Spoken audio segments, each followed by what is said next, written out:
Hi, I'm Rhian Alvin, the Executive Director for the National Association of the Education of Young Children, NAEYC. And I'm excited to tell you that under the direction of Dr. Kyle Snow with our Center for Applied Research, we're releasing a new white paper framing the issues between developmentally appropriate practice and the Common Core.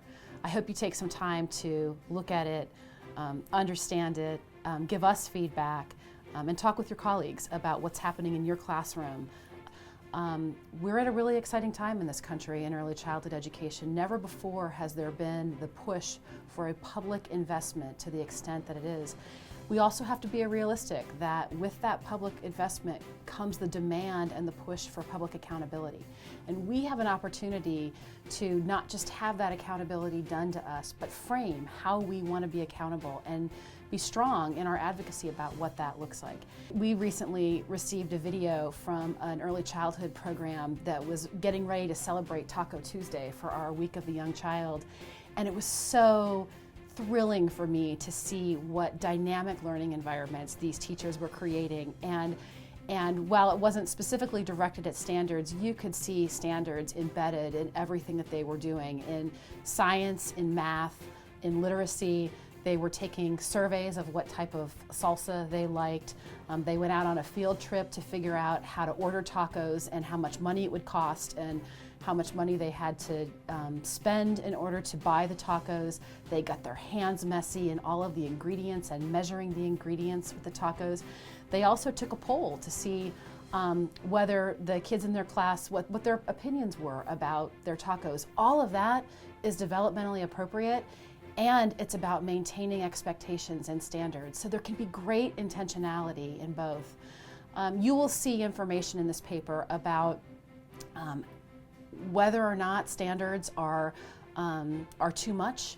You'll see information about pieces of standards that the Common Core are with English and math, and then what it means to embrace the whole child and what it means for children to learn in their social emotional development, in their cognitive and literacy development.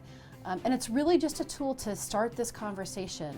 We want more than anything for you to be successful, and we believe it's our obligation to put out the tools and resources for us to have this conversation.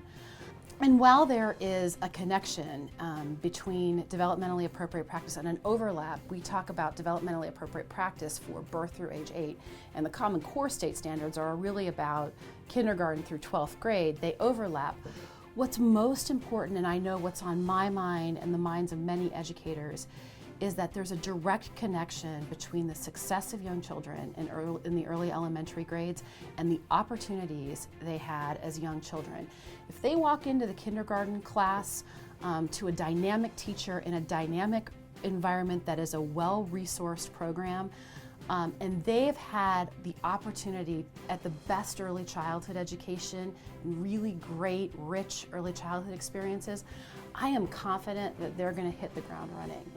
If they walk into kindergarten on the first day, despite all of those resources, having not had access to health care, having not had access to high quality early learning experiences, not having environments that are rich in language and literacy, and not the opportunity to be successful in those early years, there is an opportunity gap, and that's a fundamental issue of equity in the implementation of standards.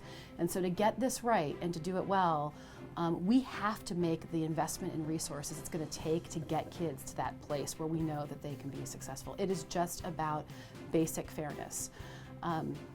So thank you, and I hope you'll take a moment to read this paper and to engage in a conversation and to think about the way you can advocate as an early childhood educator, and you can engage to make sure that parents are your partners, that you are well-resourced in your classroom, that you have the educational opportunities yourself to get the professional development you need to feel like you're going to be successful in this environment. That's what we want for you, and that's what NAEYC is dedicated to helping you with.